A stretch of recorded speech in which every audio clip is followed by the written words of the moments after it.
Anganwadi workers కు కాలం చెల్లిన ఫోన్లనిచ్చి అనేక యాప్లలో సమాచారం పెట్టాలని, ఫోన్లు పనిచేయక యాప్లలో సమాచారం వెళ్ళక నానా అవస్థలు పడుతున్న అధికారులు తమపై బెదిరింపులకు పాల్పడటాన్ని నిరసిస్తూ ఫోన్లను సిడిపిఓకు వెనక్కిచ్చేస్తున్నట్లు అంగన్వాడీ వర్కర్స్ యూనియన్ కార్యదర్శి వీరవేణి సిఐటియు రూరల్ సెక్రటరీ రాజాలు తెలిపారు. కాకినాడ రూరల్ మండలం సర్పవరం గ్రామంలో గల అంగన్వాడీ సెక్టార్ కార్యాలయం వద్ద అంగన్వాడీ వర్కర్లు నిరసన చేపట్టారు. తమకు యాప్ల బారి నుండి రక్షించాలని, 11 యాప్లకు బదులు ఒకే యాప్ క్రిందకు తీసుకురావాలని, కాలం చెల్లిన ఫోన్లను వెనక్కి తీసుకుని కొత్త ఫోన్లు ఇవ్వాలని, నెట్ డేటా పెంచాలని డిమాండ్ చేశారు. అనంతరం అంగన్వాడీ వర్కర్లు వారికి ప్రభుత్వం ఇచ్చిన ఫోన్లను సిడిపిఓ వై లక్ష్మికి అందించారు. ఈ సందర్భంగా సిఐటియు కాకినాడ రూరల్ కార్యదర్శి రాజా, అంగన్వాడీ వర్కర్స్ యూనియన్ సెక్రటరీ వీరవేణిలు మీడియాతో మాట్లాడారు. కార్యక్రమంలో సంఘ నాయకురాలు వీరమణి, రాజేశ్వరి, సత్యవేణి, వరలక్ష్మి, లక్ష్మి, తనూజ, అచ్చిరత్నం, నాగజ్యోతి, చామంతి తదితరులు పాల్గొన్నారు. మేము గత 4-5 నెలలుగా మేము ఫోన్లు పనిచేయట్లేదని చెప్పేసి తర్వాత మేము అనేక యాప్లతో అనేక ఇబ్బందులు పడుతున్నామండి. అయితే మేము ఫేస్ యాప్లు అయ్యి రద్దు చేయాలని మేము ప్రభుత్వానికి మొరపెట్టుకుంటున్నాం. అలాగే నెట్వర్క్తో కూడినటువంటి ఫోన్లు కూడా ఇవ్వమని మొరపెట్టుకుంటున్నాం.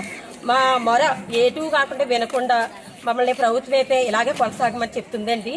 మాకైతే గత 5 నెలలుగా మేము ఫోన్లు ఇవ్వండి, మేము యాప్లు చేస్తాము, వర్క్ చేస్తామని మొరపెట్టుకుంటే మా మొర వినకుండా మమ్మల్ని ఇబ్బంది పెట్టినటువంటి ఈ రోజు వరకు మేము ఎదురు చూసామండి. ఇప్పుడైతే ప్రభుత్వం ఇప్పటి వరకు మమ్మల్ని పట్టించుకోలేదు. ఇప్పుడు మాలో ఓర్పు సహనం కోల్పోయి మేము ఈ ఫోన్లు రాష్ట్ర వ్యాప్తంగా ప్రతి ప్రాజెక్టుల్లోని మేము అందచేయాలనుకుంటున్నామండి. మా అంగన్వాడీ సెంటర్లో లబ్ధిదారులతో అనేక ఇబ్బందులు పడుతున్నటువంటి మా కష్టాలు మేము భరించలేక ఈ రోజు విసుకెక్కిపోయి రాష్ట్ర వ్యాప్తంగా తీసుకున్నటువంటి నిర్ణయం. కాబట్టి నెట్వర్క్తో కూడిన ఫోన్లు ఇవ్వాలండి, ఫేస్ యాప్లు రద్దు చేయాలి, అన్ని యాప్లనే కలిపి ఒక యాప్గా మాకు కల్పించాలని ప్రభుత్వాన్ని వేడుకుంటున్నాం. అంతేకాకుండా కనీస వేతనం కూడా కల్పించాలని ప్రభుత్వానికి మరొకసారి అడుగుతున్నాం. ప్రాజెక్టు కార్యాలయం దగ్గర సిడిపో గారికి ఈరోజు అన్ని ఫోన్లు కూడా ప్యాక్ చేసి దాని వెనకాల రాసి ఇవ్వడం జరుగుతుంది. మా బాధ్యతగా మేము ఫోన్లు ఇచ్చేస్తా ఉన్నాం. కొత్త ఫోన్లు ఇచ్చే వరకు మ్యాండేట్గా వర్క్ చేస్తాం. ఇప్పుడు వరకు రికార్డులో చాలా వర్కులు జరిగాయి.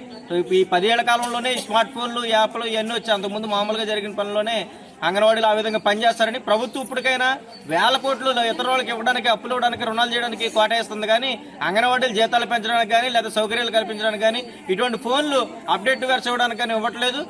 తక్షణం అప్డేటెడ్ వెర్షన్ ఉన్న ఫోన్లు 2GB నెట్వర్క్తో కాకుండా ఎక్కువ నెట్వర్క్, అన్లిమిటెడ్ నెట్వర్క్తో ఉండే ఫోన్లు ఇచ్చిన తర్వాత ఒకే యాప్ ఉంటేనే మాత్రం ఆ యాప్లోనే మాత్రమే ఆన్లైన్ వ్యాపారం చేయడం జరుగుతుంది. అందుకని ఆ విధంగా ప్రభుత్వం అన్నీ స్పందించాలి. లేదనుకుంటే ఈ నిరసన ఇప్పుడు ఈ ఫోన్లు ఇవ్వడం అనేది చిన్న విషయం కాదు.